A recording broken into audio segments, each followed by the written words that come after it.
And there was a slight change in how City Council opened today's meeting, and the group behind it hopes it leads to bigger changes. ABC 7's Andrew J. Polk is live with this story. Andrew.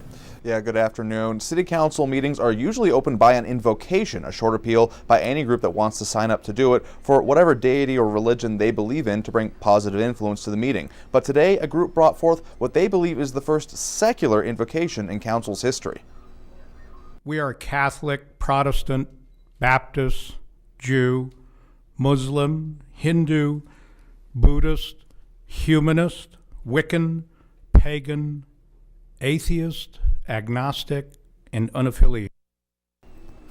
It's a departure from what Council normally hears, and members of Join Us for Justice are hoping it sparks a change.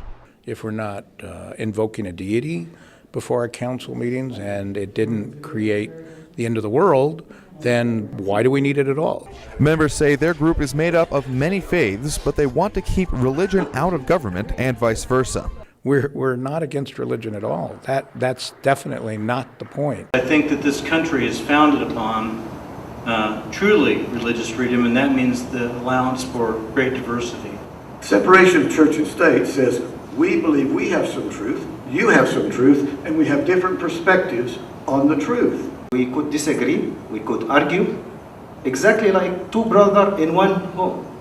We could disagree, we could fight, but in the end, it's not for you to judge me or I judge you. We have to ask ourselves what type of world we want to create. What type of world do we want our children to live in? Is it a world in which it's just mean? You just get to impose whatever particular beliefs that you have on everybody else, and you get to stamp on people when they disagree with you? Or do we want a world in which people have the freedom? They have the freedom to make their own choices, that we trust people to follow their hearts, to follow their consciences. As people, we probably all need to be more open and more generous in the way we think about other people's needs and other people's wants.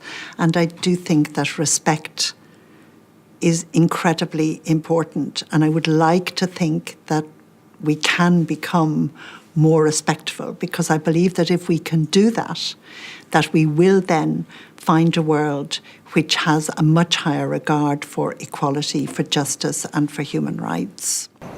When the progressive people sitting here get drowned out by the more radical factions of their faiths, stereotyping becomes very easy.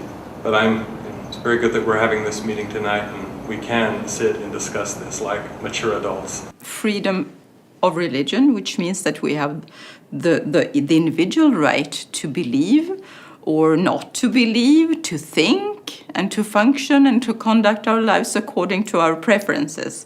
This is a fundamental human right. People really feel like their point of view and their perspective is not only the truth, but normative. This is how normal people think. And there's not an understanding that many other people approach things in different ways. And really, this is an extremely immature way of approaching the world. This is how children see the world, right? So kids, when they go and visit their friend's house and they eat dinner at their friend's house and their parents serve something that they're unfamiliar with, kids say, "That's weird. We don't eat that. You guys are weird and we're normal." As we grow up and mature, we understand that there is no one normative way of looking at the world. My vision for the future is a world where religion does fully coexist with freedom and human rights and equality, and actually enriches it. I'm pretty sure that we can answer today's question: can we actually protect fundamental rights and also protect religious freedom? I think we can wholeheartedly answer with yes.